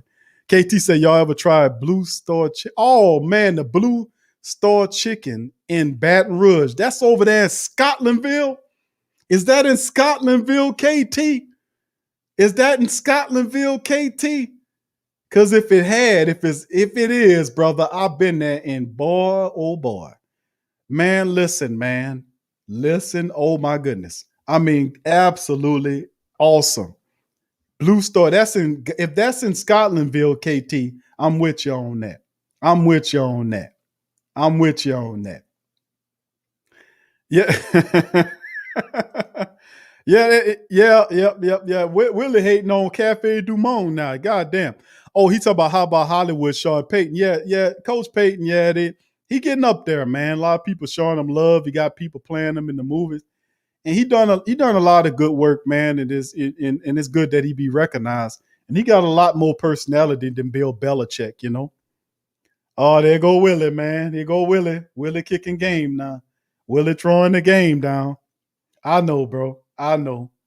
All right. But look, man, I appreciate all the family members, man. Thank y'all. Willie went from hate to love. Just that. Y'all seen that? He just did it again. He just was shooting love, and then he went to hating and then went back to love. How you do that, Willie? How you switching between love and hate that damn fast? How you do that, Willie? Byron says, yeah, I know, Byron. I am. That's hungry. Yes. Okay. Yes. Okay. Ramsey says Blue Star Chicken in Scotlandville. And see, I didn't know they had one on. I knew they had one in Scotlandville because I ate over there one time. It was a year or so ago. And yeah, that chicken is off the chain. And I was put over there because, somebody told me, man, you go over there and eat, man. They got some great chicken there. And they said, what's the name of the business? And they was like, it's a Blue Store. And I was like, what's the name of the store? He said, it's a Blue Store. I said, it's called Blue Store? No, he says the building's blue, but they call it Blue Store Chicken or something. I was like, okay. So I went over there, found the blue ass building, ate the chicken, and it was absolutely awesome. Let me just keep it real. Listen, I'm sorry, y'all. I'm done with the food talk. I'm done. Look, Revolt know what it is. Said, man, the Blue Star Chicken must be new and I never heard of it. Nah, I ate that. What was it? Last year, I want to say. I ate that last year. And of course, how y'all feel about Tony's and you know what? I ain't gonna even say nothing. I'm about to ask people about Tony's in Baton Rouge. A lot of people know about Tony's in Baton Rouge too. Let me tell you something. But Willie probably said that's garbage too. Willie, so I'm trying to show y'all I got talent. She'd open the. I know Willie. We don't. Willie, I would, bro. I don't have the time, bro. I'm about to get up out of here right now. But I promise you, Wednesday we're gonna open up the chat line and I'll let you chime in, my brother. But I just don't have the time tonight. But listen, I want to thank all you guys for chiming in and I appreciate y'all. Look, yep, Revolt says Tony is the spot. See, we all the great eateries. If you all know, just hit the sports Coma up. We talking food, baby. Saints and cooking. But yeah, KT said the same thing. Where can I get some good yakameen? I don't know. The chat gonna have to put in on the yakameen, man. What y'all think? Ask the brother KT if y'all please there. Revolt said Del Pitts Chicken is the place for chicken and bat. I never heard of Del Pitts. I never heard of that. I never heard of Del Pitts before, but I'll look them up next time in an area. But Tony's is the truth, yeah. Yes. Y'all in BR, y'all looking for something to eat, go to Tony's, man. Tony's. You're going to have a hard time parking, especially if you go around 12 or 1, because they got a whole little factory. It's like a Zataran's plant, I won't say. It's behind. It's like Tony's in the front, and then they got Zataran's like behind them. And then them people, it's like a shuttle come from back there and bring all them people there, man. And man, oh man, Tony's got everything you want, man. It's like it's nothing where you can sit down. It's like people go up in there and they got like people. It's like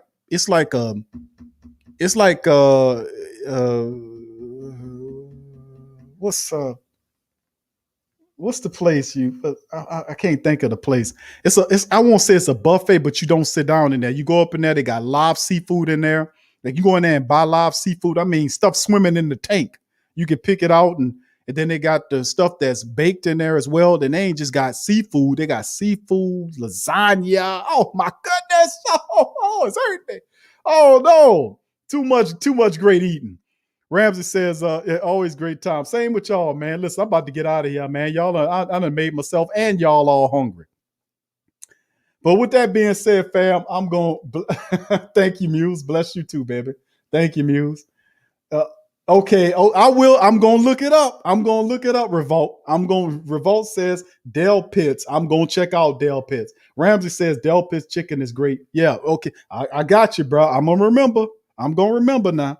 All right. So with that being said, I'd like to thank all y'all. And like I was saying, family, y'all probably, most of the family members are not gonna see me tomorrow.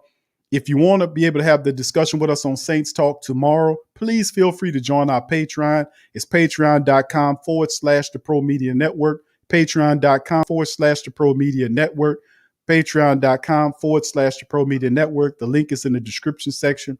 You can sign up. Donation tiers is as cheap as $1 a month, but it's like based on your level of what you want to do. It's based on you. There's several donation tiers. The cheapest is like $1. It helps the platform. It helps the platform. It helps to grow more of the shows. And there's a lot of content there that you get access to. If you join the Patreon, you get access to TSC Q&A Live, which is 40 plus shows of Lock Saints Talk that we do on Tuesdays. And of course, if you're a YouTube member and you join the family, you get access to those TSC Q&A Live shows that we do. But for the Patreon family, you also get that, but you also get the On Q with Big Q news show that we do. And there's over a dozen of those shows. And listen, on the On Q with Big Q, we keep it 100% real. I show news reports and video reports of something that they're just not talking about, family. And we just did one. We just released one this past Sunday that was really had a lot of really fiery information in there. So if you guys want to support the channel and the stream and that, feel free to find a link in the description section and support the platform. Patreon.com/the Pro Media Network. Patreon.com/the Pro Media Network. And with that being said, I'm going to tip out on that. I love y'all. I appreciate y'all spending time with me on this Monday. I'll see you guys later. Y'all stay blessed, stay prayed up. Keep your hearts and minds open and continue to look out for one another, family. And just know that you're special. You're awesome, regardless of what you're going through, man. Listen, you're not going through it by yourself. People are praying for you and looking out for you all the way through. So with that being said, I'll leave you on that good note, despite all the hateration Willie was throwing out there. I'll leave y'all on the good side of things. Much love to y'all. Peace. And I'll see y'all later. Who that take? Yeah. Well, all right. Like you always say, welcome. Number one sports talking D. We ain't like the Falcons. We won't blow the lead. Look, all we talk is who that, who got cut and who back. Rookies and the vets, players you should look at. It's the sports coma, you don't wanna miss it. Got the pre-game party, post-game statistics. Get a visit from Sway, maybe DC or 5. It's the hottest thing smoking, Big Q and the guys. Go to YouTube Live, make sure you subscribe. Interviews inside the Saints locker room high. Talk to Drew, Jordan, Zach, Peyton, New Orleans, who that nation. Best believe when I say we bleed gold and black. Ain't a miracle or rivalry could ever hold us back. No, Beastquake, Bounty Gate, let the truth be told. It's the sports coma, all we know is say Super Bowl. Yeah. You're listening to the Sports Coma with Big Q and the guys on the PRO Media Network.